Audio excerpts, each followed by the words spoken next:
So these are just a few little tips for when you're going to the men's bathroom. So these might just help ease your nerves a little bit if you've never been to the men's toilets before or you're just starting to.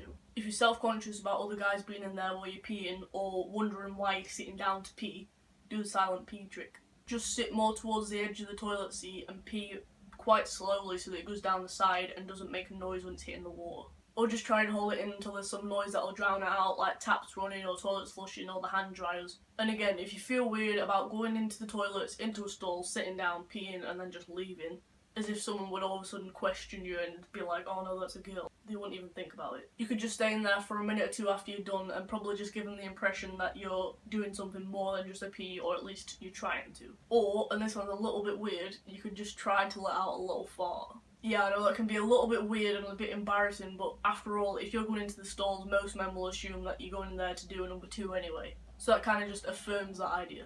If you feel anxious about someone seeing into the stall while you're in there, like for example if the lock doesn't work or if there's like a sort of gap between the door, if you have a packer, it might help a little bit if you just like have that held up against you and you could just sort of like hold on to it against you so that if anyone did look, there'd be something there.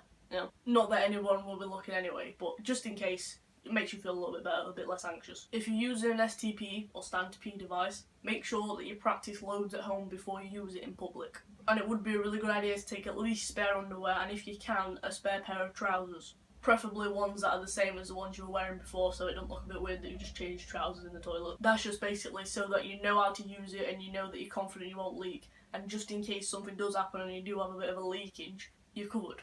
And the last one, just sort of recapping on what I said in my passing as male video, confidence. Confidence helps everything. You know, if you're worried that you're not going to pass and that someone's going to say something and you're going to get all embarrassed and not be able to go there, and you're going in looking all timid, sort of looking around and being like, oh no, what if someone says something, and feeling really anxious, people might pick up on that. So just go in confident, think, well, if it happens, it happens. Whether you're worrying about something, it's not going to make a difference to whether something happens or not. It's going to happen either way if you worry or not. So if, for example, someone looked at you and you didn't exactly pass to them, if you're walking in all timid and stuff, that's going to sort of confirm that for them. Whereas if you're walking in all confident, it might just make them go, oh, well, they don't look like they don't belong in here, they're very confident, just going in, whatever. You just need to learn not to give a damn what people think. Just go in there. You're only going in there to pee.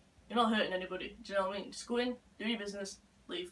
Done. Alright, so that's all I could think of. I know this video is quite short, sorry about that. But hopefully the tips might just help you out a bit. And if they did and you liked the video, please give it a thumbs up. Thank you for watching. Come along my journey and I'll first see you in the next video. Bye.